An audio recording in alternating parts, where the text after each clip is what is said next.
Hey, well, good morning. I am starting this a little bit earlier just to kind of give people a chance to sign on. Good morning. I can see you guys there. I'm waving at you. Figured I would start a minute or so early. So good morning or good afternoon or good evening, I guess, depending on where in the country or the world you are, which I would love to know, by the way, if you are from where you are in the country or where you are around the world. That's always kind of exciting to learn. Hi, Pepper Tree Villa. The Cake Whisperer USA. Good to see all you guys. I'm going to try to answer questions today. I can kind of see them as I'm painting. It's a little high, but I can change my focus and try and read some questions and give you guys some answers as I go along. Good morning, everybody. Wow, good. I'm impressed. This is nice.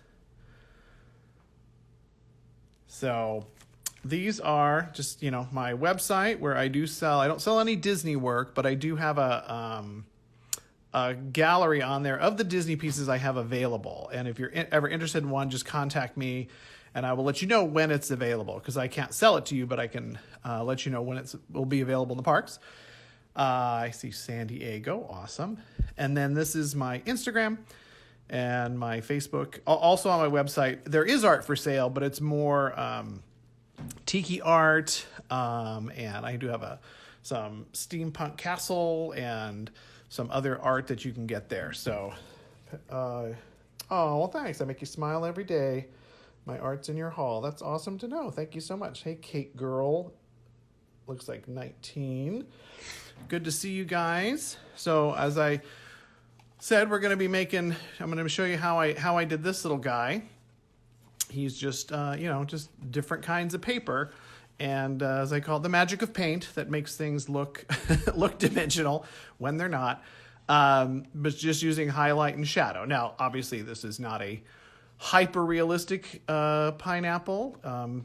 Typically they're a lot messier and they have a lot more color in them, typically a lot of green. So I just decided to keep it, relatively simple, something we can do in a brief amount of time. But I just thought it would be kind of fun. And again, it's kind of my goal today is just to kind of show people, some of the materials and the techniques that I use to do my art. Now, typically when I am making something, I'm making it to reproduce. I mean, I do paint originals. There's always an original of everything I make. But typically when I make something for Disney or even some of my newer tiki pieces, I paint one image and then I scan them and reproduce them as like archival digital prints and cut them apart. But the first copy I typically make, it's always with acrylic paint, and I typically use a lot of washes to kind of build it up. So I'm going to show you one of my newest pieces is this. I got my mug today. This is I don't want to tip it too far. My Animal Kingdom mug. Shout out to the Disney World peeps. So this is a new piece I just did. That's a toucan. And if you look close, you can kind of see there's little patterns on his wings. There's little patterns on his beak. Just sort of subtle things. And then he's kind of sitting in a little forest of leaves. So now the leaves are all made out of just regular, paper like you'd get at Michael's and stuff. I've added some paint to them. I folded them. But that's just made from just your typical kind of craft papers that I cut out. Now the bird is made from paintings that I have scanned and reproduced. And I will show you how those paintings look. So like, for example, like this is the beak. So it's just painted on. I started with a yellow stock because that was kind of the base color. Typically I'll use white, but since his beak was going to be yellow, I started with yellow. And then I kind of do some washes and then do these textures and then kind of paint over them with different things to kind of knock them back, make them a little more subtle. And then I'll scan that and then I'll make prints of it so I can do a limited edition of, I think I'm making 20 of those. Now here's the branch. This is a little bit more of a solid color paint, a little washy, but it's a little bit more solid color paint. You can see the wash kind of on the outside. Then I've kind of come in with some heavier colors there and probably put a wash back over the whole thing when I was done to sort of soften those lines a little bit. Now that's painted on a watercolor paper. And as far as materials goes, this is one of my go-to materials. And I even went so far as to pull the label out. It's a Canson product. It's watercolor, aquarelle, cold press, 140 pound. What I love about it is it's almost the thickness of a mat board. So it's 16th, a little bit more 16th of an inch, but it's really soft and it's really easy for me to cut with an X-Acto knife. So I typically buy this at Hobby Lobby. It's like $10.50 a sheet, but you get your coupon. You gotta use those coupons. So I use this a lot for my paper sculptures just because it's nice, it's flexible, I can bend it, but it's easy to cut and it's thick. So here's a couple other pieces of the bird. You can kind of see I have those little subtle patterns there on his wings that I've kind of gone over with stain to sort of, stain meaning a watered down black paint, possibly even airbrush to kind of give it a little color gradation. And like here's one other wing here. You can kind of see the same sort of thing. So that's typically how I work. And now these I did on black because the black is obviously the base color, but I went in, first thing I did was did almost a grayish wash to kind of bring that back up a little bit, because once you get to black, there's nowhere really to go but up. So I kind of did a little bit of wash on there with a lighter color and then kind of went back in with black washes to kind of get it back to that dark. So that's typically how I work. So I am gonna start here with our pineapple. This is, what I did is I did this design in Illustrator, printed it onto a white cardstock, and then I spray glued it to this same watercolor paper I was just talking about. So it gets a pretty decent thickness on it. And you can actually bend this, you can curve it. But what I like about like kind of the cardstock, it works basically the same as the watercolor. When it's a very absorbent surface, the paint doesn't sit on the top of it, it goes into it. So what I'm gonna start with is I have just a yellow. This is, I use a lot of, don't be too impressed. These are just like the typical kind of craft paints. I do get some nicer ones at Blick. You can buy these online. But the thing I like about sort of the craft paints and the Blick paints is they're a very matte finish. A lot of paints can, when they're done, they can dry and they're kind of glossy. I just, for most of what I do, I really like a matte finish, especially when I'm scanning them. You don't want the glare bouncing off. So, and because I use a lot of washes, you can just water these down and they become semi-transparent. Now, the more white something has in it, the more opaque it's going to be. Now, I do use, to add water, this is actually, I believe, a baking product, but I like them because you can just put a little bit of water in. The other thing I use for that is a little squirt bottle, because you can just put a little bit of water and stuff. So those are things I use. And I think I mentioned these before. These are little food cups, and I get them at Smart & Final. They come in a huge pack, and then you can buy a separate pack of lids, and they're great. They will keep paint, if the lid's on it, even not refrigerated or anything, they will keep paint liquid for quite a while. Sorry, I just had a little coffee there. Okay, so what I'm gonna do first is I'm gonna put a wash on here, and I'm gonna take a paper towel before it dries and crumple it up and get kind of an interesting shape, and I'm just gonna kind of blot it off just to start to give this thing some texture. I'm not a big fan of flat color. I really like texture. Everything has texture. Even your flat painted wall in your house has some texture to it. So I'm just gonna this is kind of a rag off technique. Now it's a very subtle finish, but it's gonna give it just a little bit of character, so it's not just solid yellow. Now it could be solid yellow, but that's typically what I like to do. So I'm gonna set this aside right now, and I'm going to move to prepping for these leaves. And what I have here is just regular sheet of, no, it's not Martha Stewart, but it's just a sheet of kind of a medium green from Michaels. Cardstock, not paper. It's actually a cardstock, so it kind of has some rigidity to it. So what my goal here is to create some color gradations of green. So if you look at these, there's kind of little striations of other greens in there. So to accomplish that, what I'm gonna get here is my paper plate, and then I'm gonna give myself kind of a range of colors. So that's kind of a medium green. I need a light green. I'm just gonna kind of put them in the same order that I'm gonna paint them in. So there's a light green, and this is a dark green. So I'm going to kind of do a gradation of these colors across this page. I'm going to go about 6 inches up because that's about the tallest leaf, 6 or 7 inches. So you want to make sure you give yourself enough room. So I'm going to start with my medium color because that's going to be in the middle. And again, these don't have to be totally solid. You can see that green color in the back coming through if you want. I'm going to add a little bit of water as I go because it does make these spread easier. So you can see I'm kind of coming into that other one just a little bit. I am rinsing my brush out in between as I start this because now I'm going to jump to the light color, so I don't want that dark color in there. Let's see if I can move this over a little bit.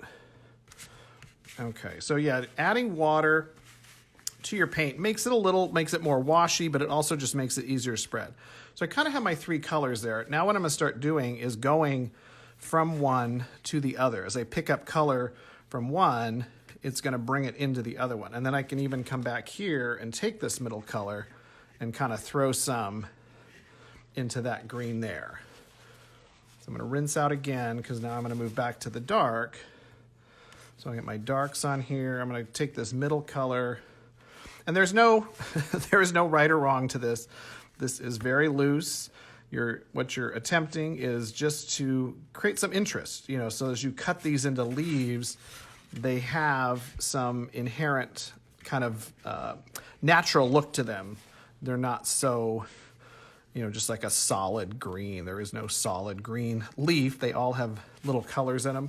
I might even take a little bit of this light color here and even just throw some into the darkest color there. So that's pretty much it. I think that's got a nice variation of colors. I might come back over to this edge and you could even let this dry and then even go over it again if you wanted to add more. But I think for now, I'm just gonna set that aside and let it dry, and we'll come back to that later. So I'm gonna come back to my pineapple. Hey everybody, thank you again for joining. Hey Karen Aruda. Nice to see you on there.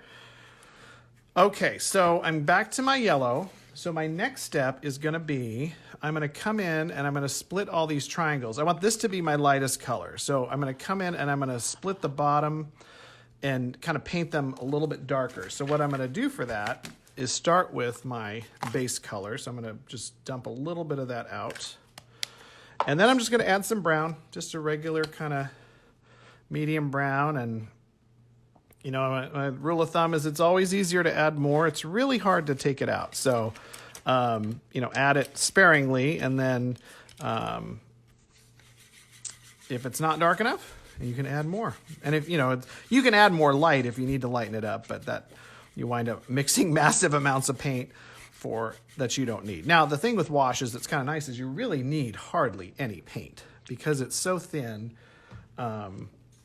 It basically is kind of achieving a watercolor look, but the difference between watercolor and acrylic wash is a watercolor wash will re-wet. If you put water on it, it's going to turn those colors back into paint, whereas an acrylic wash, once that dries, it won't re-wet again.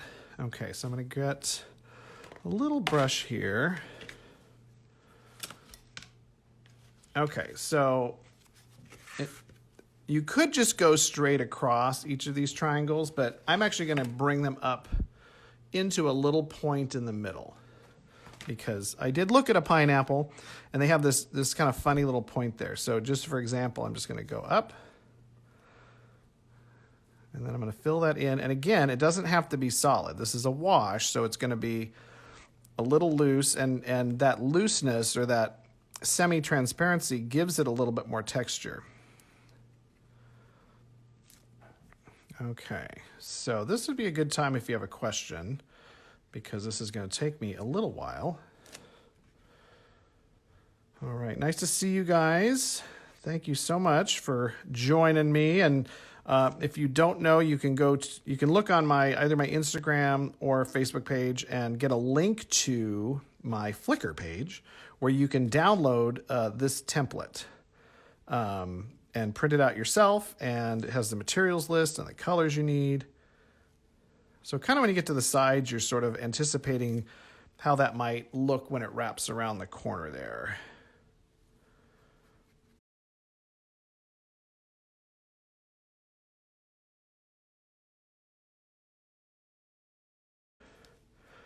So, and again, the nice part about something like this is it is a pineapple. It is, even though this looks very geometric, it's a natural object appearing in nature. So it has a lot of variation to it. So everything doesn't have to be perfectly painted and symmetrical. I mean, it's a natural object, so it's going to have some variations to stuff. And I said, one of the reasons I use washes a lot is just because I like that sort of buildup of texture and color. If you were just painting a pineapple like with oils or acrylics, with a more solid color, that's a different style of painting where you're kind of doing it all at once. You're getting all those colors in there at once. So see, I'm even going to kind of go in and back to some of these and give them a little bit more texture. There's one other step I'm going to do to add a little bit more texture overall to this thing too. Okay. Let me get my hair dryer here.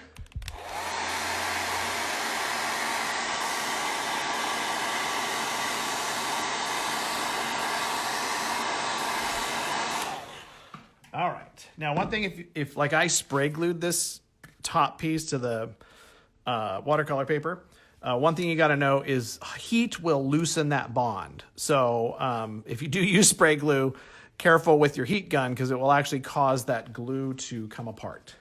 Okay, so I'm going to actually come in here and I'm going to take some of this brown, move it to another part of the plate, and I'm going to give it a little bit, I'm going to make a little bit thinner wash out of it, just with some water there. And this is my, oh great, that's not good. But see, even that, you know what, just adds texture, which is basically, it adds the kind of texture I'm gonna add here. This is just a piece of those very, very thin grocery bags. So I'm gonna crumple that up to get, kind of an interesting texture there. And then I'm gonna take this little wash I've mixed up here, and always test it somewhere else first. So I'm going to come in and I am just going to blot this entire thing here. And what this is going to do is it's going to add a little bit of a texture overall to this pineapple because they're very textury. They're not a smooth, round fruit. They are very bumpy and textury. And so every one of these little things becomes kind of a divot that looks like it's a little hole in the pineapple or a little hole in the skin.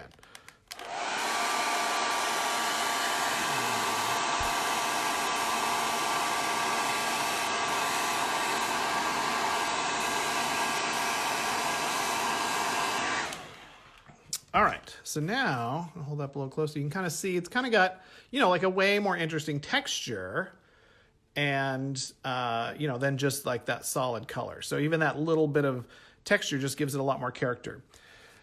Okay, so the next thing I'm going to add, I've kind of gone dark. Now I'm going to go light. So up above on the top half of each of these things, it's like if I did get a Sharpie here, just a second. So if you were looking at this from the side, it would go up and each of these things kind of comes to a point like this. If this is the pineapple, they come up and there's a little sort of tab that sticks out there.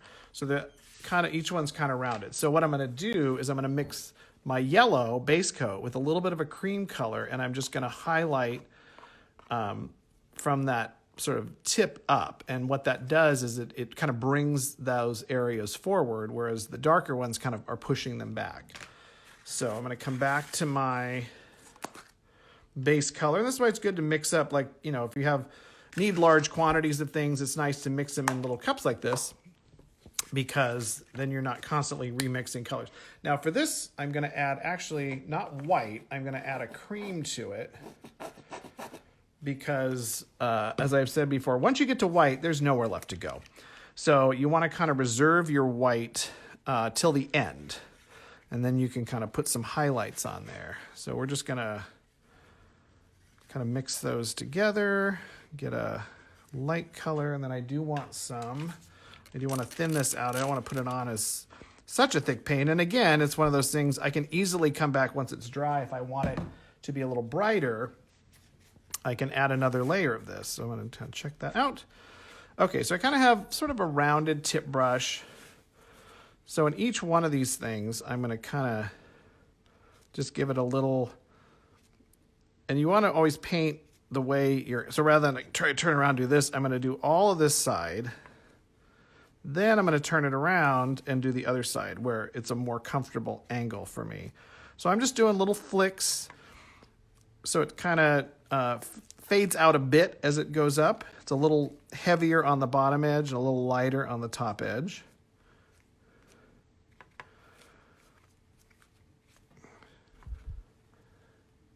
Okay.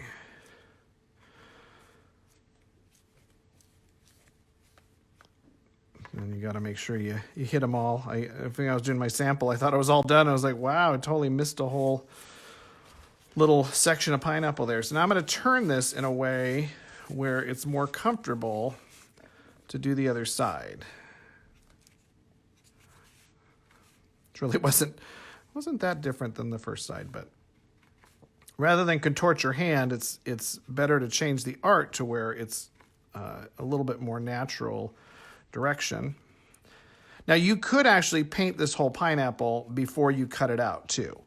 You could paint it attached to a bigger piece of paper, and then when you're all done, cut it out, and then just sort of paint the edge that's white to kind of match the color that's on the top. So, and that's typically what I would do. If I was making this to scan it and do it, I would not cut it out. I would just paint it on the piece of paper, and then I would cut it out after the fact when I was getting ready to sort of frame the original. Okay, I'm going to hit this.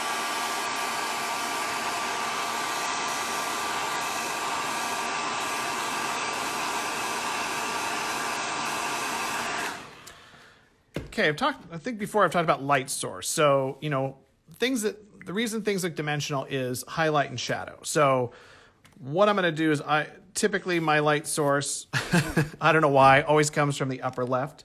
So I'm doing the same here. If you think of the roundness of this pineapple, this area here is going to be kind of the hottest, and it's going to get a little bit darker as it rounds and goes down to the bottom. So now this is a case where I'm going to actually put some white in here. I'm going to take that same color that I mixed, but I'm going to add a little bit more white to it. So it's a little bit brighter color, not much, but some. And now, because all of these ones here that would be a little bit brighter, I'm going to hit again. It's not going to be all of them. It's going to be the ones that would be kind of on that top side of the pineapple. I'm going to kind of go a little bit here, but I'm going to kind of fade it out as it goes around. So now you've kind of got a little bit brighter area going on here than you do over here. But again, we can give those just a little bit. So highlight and shadow is pretty much the key to everything. That's what gives the illusion of depth.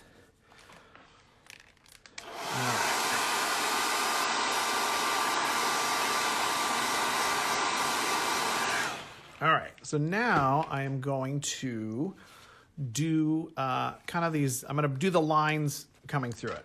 So for that, I'm going to want a brown, and this is a color I'm going to use a couple times. So I'm going to start with the brown, and one of the things, I mean, we all typically think, you know, what you add to brown to make it dark is black, and that is true, but a lot of times I really like purple, like a dark purple adds a more interesting look to shadows than just black.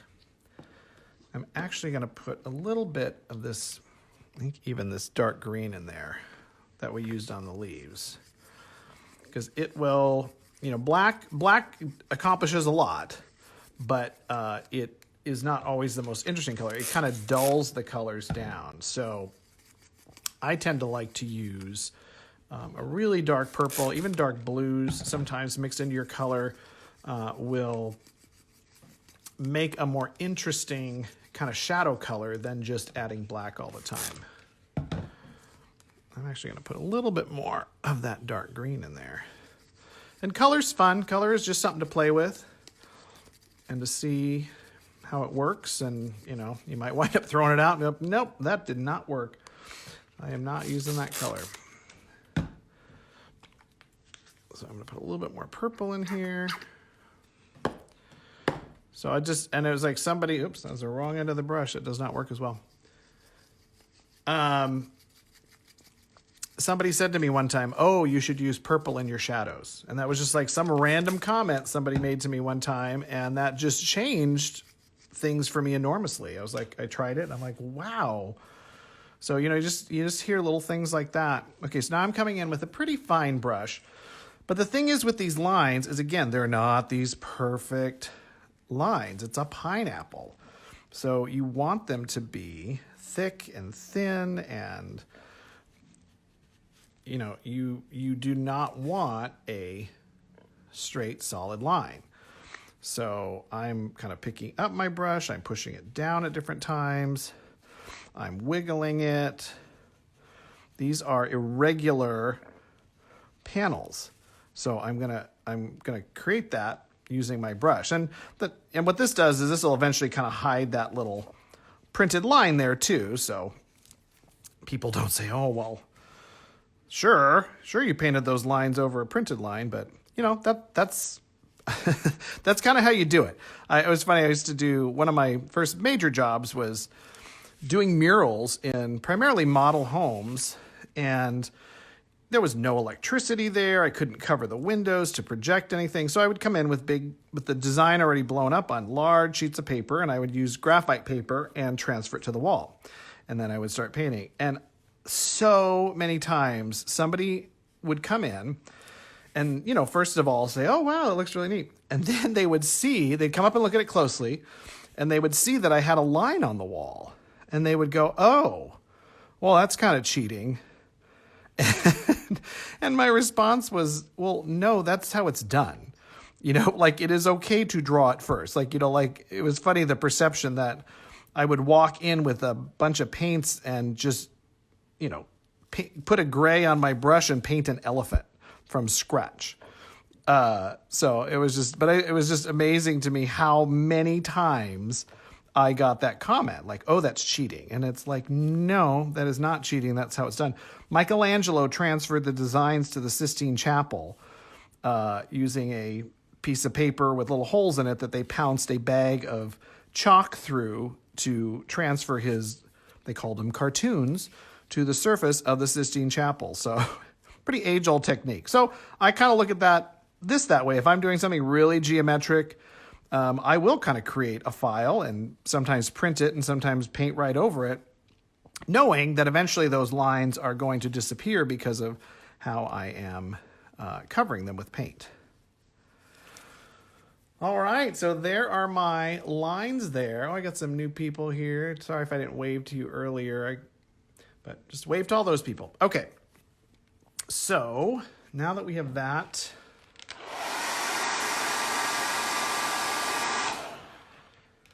okay, I'm going to kind of do a version of this color. I wanted one, it got a little too gray for me. I want a little bit more of that purple brown I was talking about. So I'm going to come back and I'm going to do a new one because these cups are cheap, so I can waste them. All right, so this is going to be, and I'm going to take a little bit of that color just because it is a little bit darker and mix that in there. So now this is what I'm going to use to kind of come back in the bottom portions of those diamonds there and give them a little bit more color, a little bit more deep color.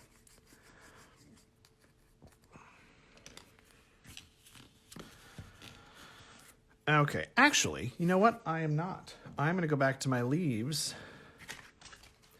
Okay. So I have a little, oops, I got to get a cutting mat out from under everything here. I think I've said quite a bit. I typically use an X-Acto knife in my work, but you could do this with scissors if you wanted. I'm just, that's the tool I use. So I'm gonna kind of first start off by sort of cutting off the extras here I don't need, just so it's easier to cut. Now, if you look at my sample, these are about the same height leaf. You're better off going too tall than too short. So the way I'm gonna do this is, I got a little bit of wet paint there. Let me dry that real quick.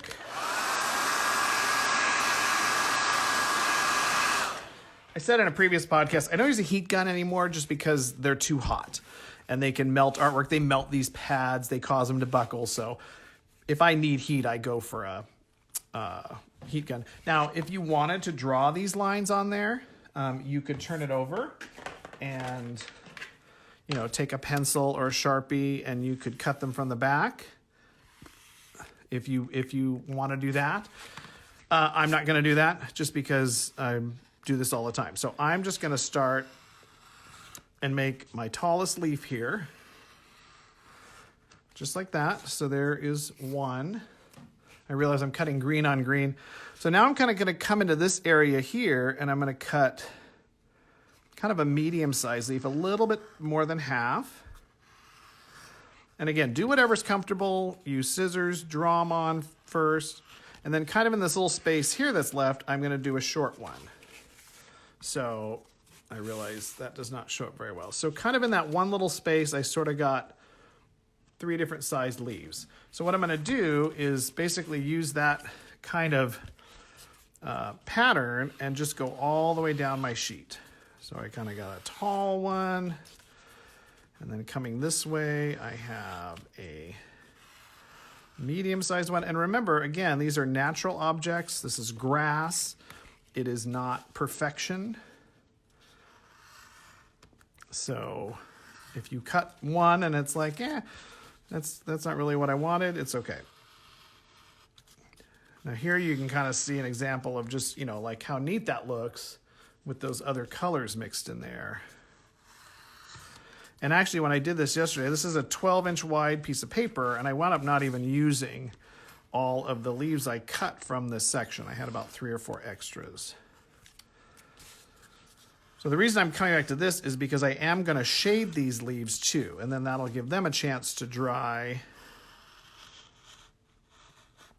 before we attach them at the end. So I wanted to jump back over here.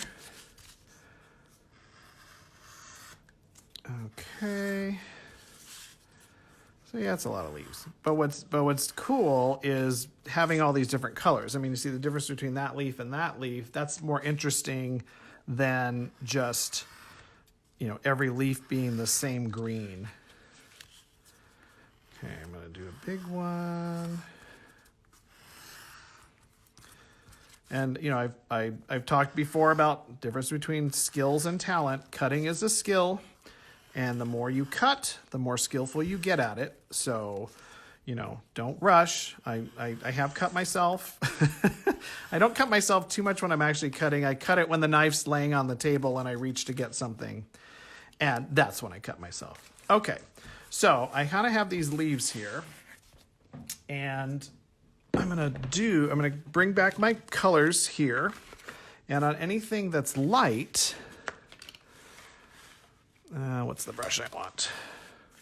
So on leaves that are light, I'm going to come back in and I'm going to kind of mix. I don't want that super dark green, but I want a green that's darker than this. And I'm just going to, again, with a wash, not thick paint, because I want those colors to show through. I'm just going to paint half that leaf. And again, it doesn't have to be perfect.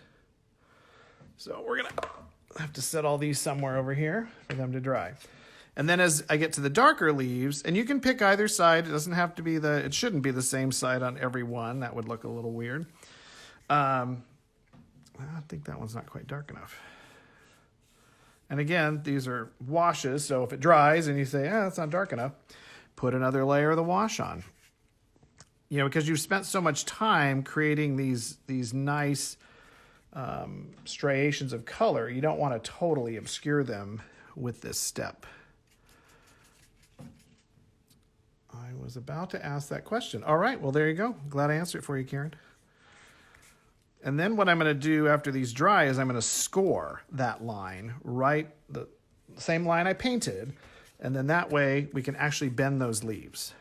So they have even some actual 3D quality to them. And again, there's no real right or wrong with this. It's just playing. Okay, so now I'm getting into kind of the mid leaf, so I'm going to go darker with that. So I do need to deepen my wash a little bit if I want that to work. And the other option is going lighter. So I will eventually do that too. Now this one almost has, almost is shaded on one side. So I'm just going to work with that rather than make the other side dark. Okay. Let's see, I got one more sort of lighter leaf here that we're going to darken.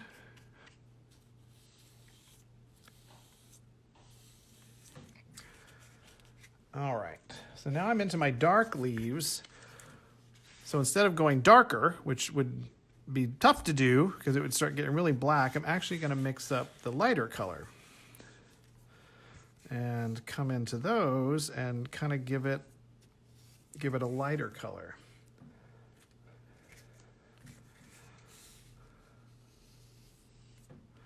And again, this is, oops, see, I kind of missed my edge there. So the nice part is these are water-based, so you can kind of wipe it off really quick. You can always grab your squirt bottle if you make a really big mistake, and if you kind of missed it really quick and wipe it down, you can catch a lot. Now the reason I started with the green paper is because when you cut it, it has a green edge. You don't have, if it was white, I would feel like I had to go paint that edge green so that it didn't have a white edge. So that's one of the reasons I like to start for something like this with the color that the leaves are going to be, because then that saves a step. All right.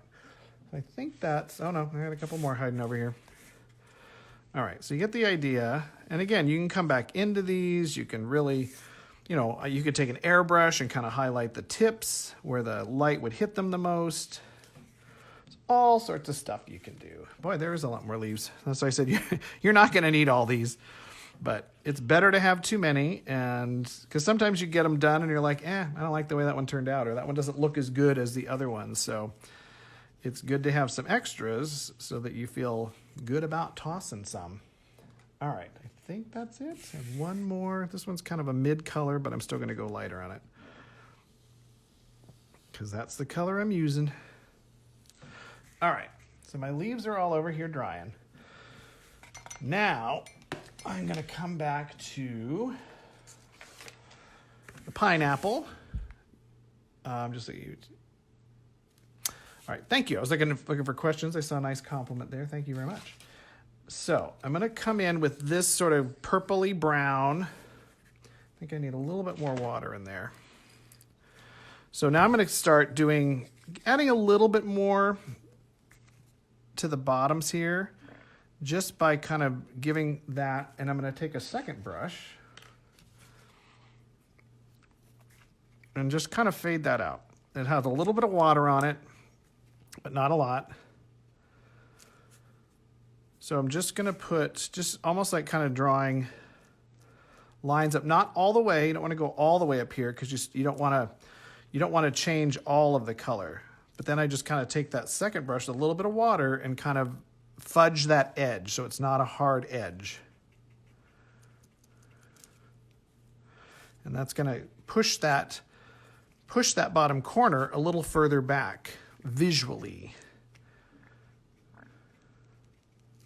So I might even hit a few of these at the same time because it's water. It's gonna dry fast. It's not gonna dry that fast. Now it does depend on the environment you work in. If you're working outside and it's super hot, this is gonna dry fast. But if you're inside like me, you have a little bit of time. Now I will say one of the downsides of this kind of wash work is it is hard to touch up. Like if you really make a mistake. Because it's a transparent color. So what you're seeing is all these colors showing through. If you have to go back in and like put white over and obliterate something because there's a massive mistake on it, it's a little hard to touch up because you can't ever achieve that same kind of transparent layering when you do that. So there is that. It's not impossible, but it is more difficult than, like something that was painted solid color. You just sort of put some paint over it and rework it. Okay. So I hope that this is making sense. I said I'm just kind of giving myself some lines there and then fudging this edge so it fades it into that color above it a little bit.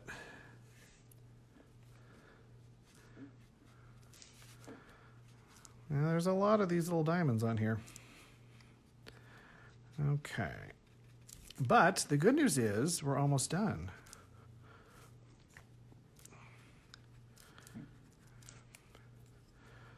And at the end, I'm going to use this same color and really just kind of put a big swath of this across part of it and really round it out.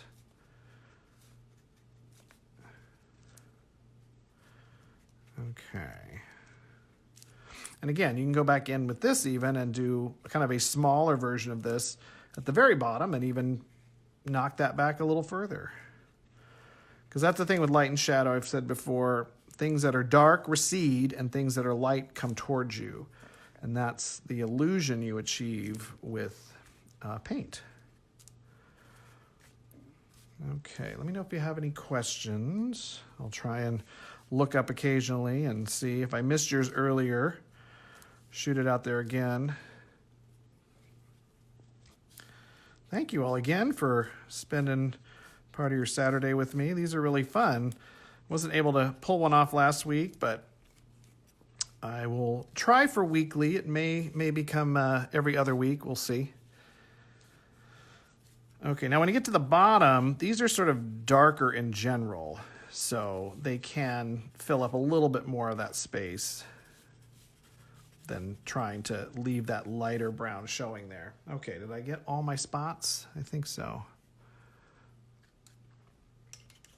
Maybe, not sure I got over here. Okay.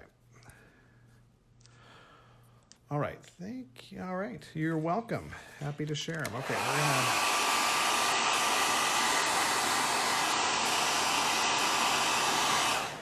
Okay, now I'm gonna come back in with my highlight, which is gonna be an actual white, because again, we're at the end, so you kind of save your darks and your lights for the very end.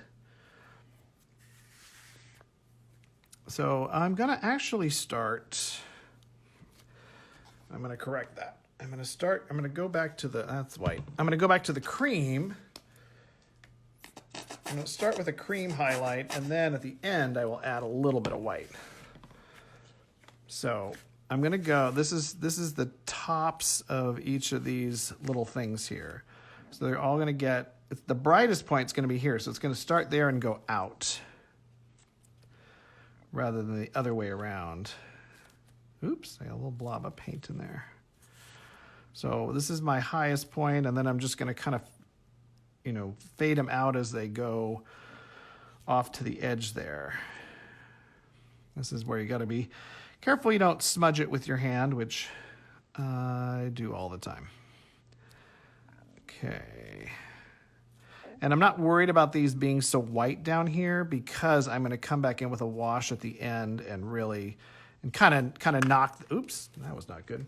Knock that whole area down. So even those highlights will get knocked down. So I'm not too worried about them being too bright right now. Okay. Once again, lots of these.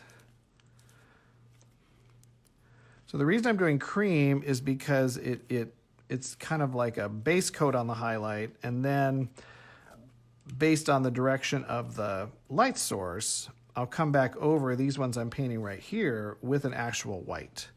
But for right now, I kind of want to just get the cream in there because it's not the super bright white. Now I'm going to come over and do the other side. So we got them there.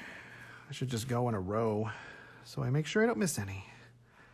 1, 2.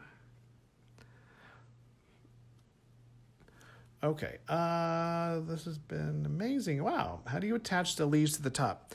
That is a very good question. And it's I'm glad you asked it, because what I realized is I use a glue gun, and that is the one thing I did not set up today. So I may need a little help from someone in my household.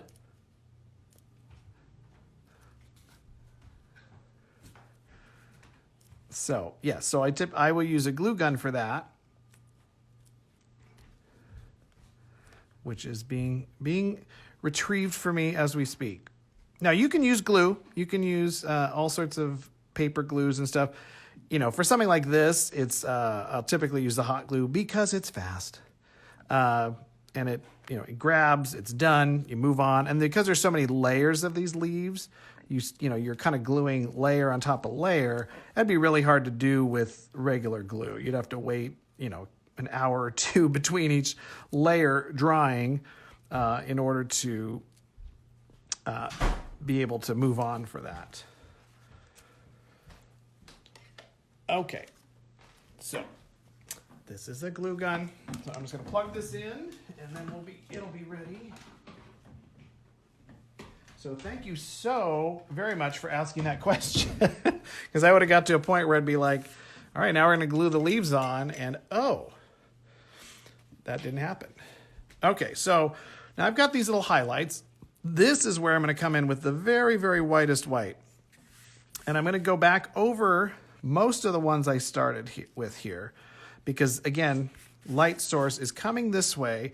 So this edge right here on all of these is going to be the most, it's going to reflect the most light. It's the part that is getting the most light. And then it kind of gives a little interest too, because it's not just two symmetrical white lines. It's kind of this one's on this side is whiter than the one on the other side, and it makes a little bit more interest. Okay, so again, I don't have to do all of them. I'm kind of doing the ones sort of focused in this area that would get most of that light. Okay, so it's looking a little bit more round. So now, as I was saying, if I wanted to, I could come back in with, if I wanted to add a little bit more depth to these, I would maybe combine my two purples, the line purple, and I could come in here and just hit the bottoms of these.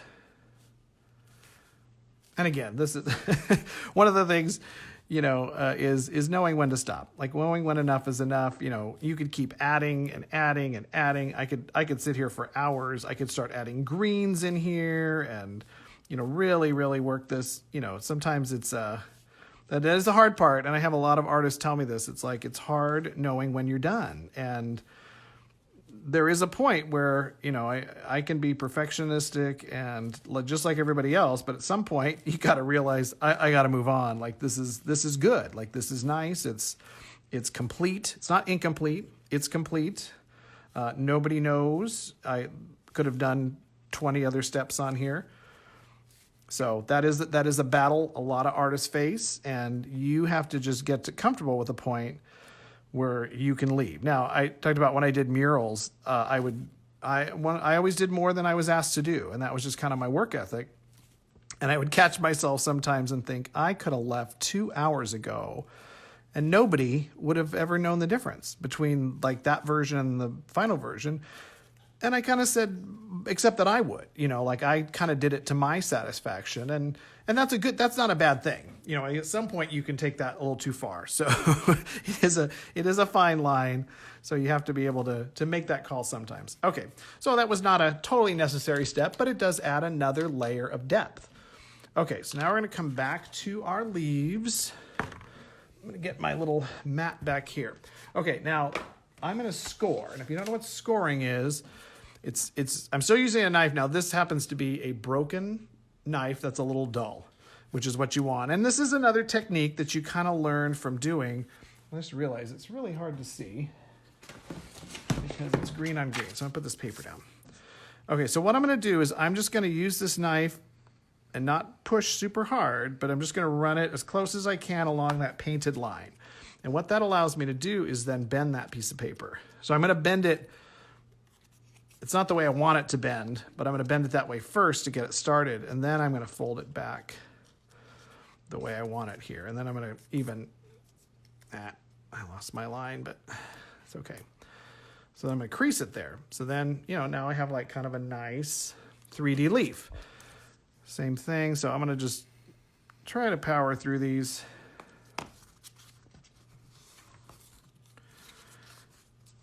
So scoring is a technique I'm used in a lot of paper art that kind of gives, the paper a line to bend on. But again, it's a fine line because you could push too hard and cut that leaf in half. So, and then it's kind of useless. But, typically, I can do this with a sharp blade just because I've done it for so long and I know how hard to push. But it's, if you can find a dull blade, it makes it a little easier because I don't have to worry so much about how hard I'm pushing. All right, so you got that.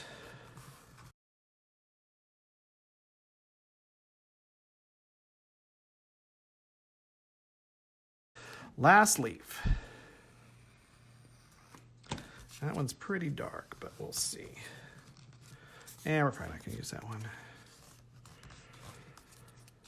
Okay. All right. So let's come back to Mr. Pineapple. Where'd he go? Oh, there it is. All right. So I'm going to take a big brush.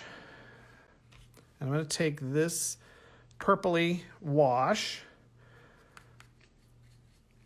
And basically, if you're figuring the light's coming this way, it's going to be the darkest across the bottom and up here. So I am going to make sure I have a paper towel ready. And this is the scary part. I'm just going to paint this here. And then take another brush and sort of, kind of like we did on the little triangles. This is a wet brush. I'm just going to fudge that edge out. And then you can take a paper towel, you can kind of dab it. So let's dry that.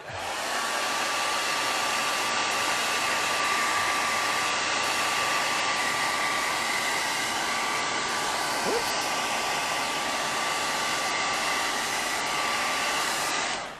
All right, sorry about the bump. I've tried to rig the camera so it's not attached to the table, but it's right by my elbow, so I keep doing it. So that worked a little bit. And again, what's nice is with the wash is you're building up color. So I might do it again and maybe the same space, maybe a little bit shorter. So it's not going up quite as far into the pineapple.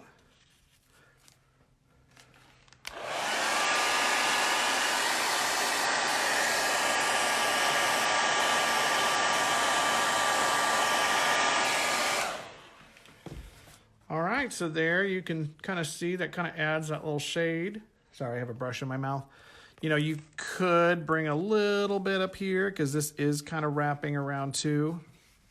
And a little bit on the top, but just barely kind of coming around there will help add to that illusion of roundness. Now, what I would do, is I don't like that white edge. So because this is the color that's pretty much on the edge, is I would just take this brush with this purple that I've now kind of circled the thing with and get rid of that white edge. And then make sure I didn't leave any blobs on the front. Okay, so I'm gonna leave it there. I can always come in and shade more and more and more. Now we're gonna cut to the leaves. We're gonna attach the leaves. So what I'm gonna do first is I'm gonna split them into their sizes. So I kind of got my lows, my mediums, and my talls. That's a medium. That's kind of a tall. Oops, this one I did not score. And it's a good one, so I'm going to score it. All right. So I'll show you the sample. You want to start with the small ones. So you kind of want to get a row of these small ones and then kind of the medium ones as they go up and then the very tall ones in the end. So I'm just going to pick one up Oops. Throw a little glue on it. Now, you don't want to, it's okay to like really bring these down low, because the lower. Hey, I'm back. Sorry about that. I guess it went longer than I thought. So we're going to really quickly finish this up. This will be a two video thing. So what I need next time is a timer. So even though I'm gluing these on flat, you can see they still retain a little bit of their bent, folded character. So welcome back. I said I need a timer next time. So you don't want them all to be the same height. You kind of want to vary it just for interest's sake. And then you kind of want to mix the colors up too. So you kind of don't want to be like light, dark, light, dark, light, dark. You want to, well, that one's got some goo on it, so we're not going to use that one. Then that's just a visual, like, okay, I got a light one here and a dark one next to it. So I got my lowest row there, and now I'm going to come in and kind of glue a row of medium leaves on there.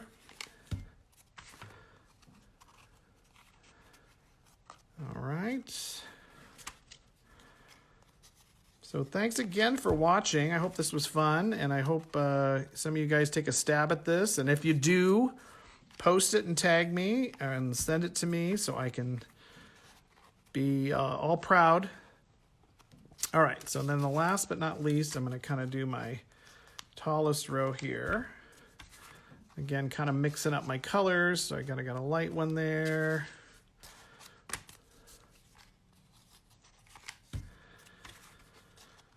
And shoot me any questions if you have them before I wind up here, and I'll see if I can answer them.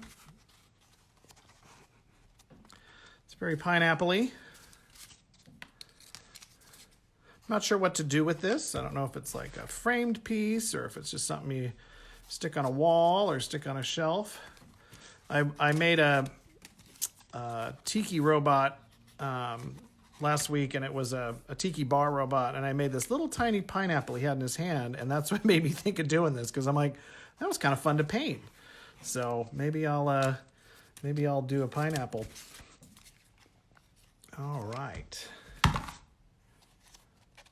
So I will combine these together, and when I post it on YouTube, they'll be the same file. Okay, so basically, let's get rid of all. This is the finished pineapple. And again, you can do as many or as few of these as you want.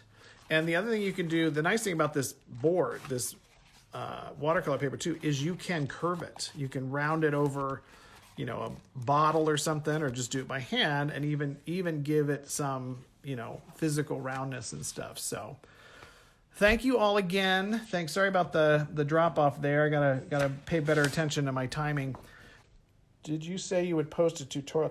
Yes, I will combine these two files together, and I will put them on YouTube, and then I'll put the link on my Instagram and Facebook. Well, thank you, Kate Girl. I'm glad you had a good time following along. Glad it was fun to watch. So if you ever have any questions, feel free to shoot me a PM about it, and I will be happy to try and answer those as much as I can. I'm looking back up. I did not seal this with acrylic spray. It's not really necessary, especially if it's going to be behind glass. But I said, if I do, I tend to buy like a quart of like a water-based acrylic flat finish from like Home Depot. Mint Wax makes one, and then I'll spray it on with like an airbrush. And a lot of times if you spray it thin enough, it really doesn't change the opacity. I mean, the real matteness, because even a matte clear coat is going to have a slight gloss. But if you do like one thin coat, even water it a little bit, it will protect it, but it also won't change the nice look of the matte paint. Let me just see if there was any other questions in there that I missed. That looks like it. So thank you guys very much. I really appreciate you watching today, and I will hopefully be back with one of these again next week or the week after. So thanks so much. I really, really appreciate it.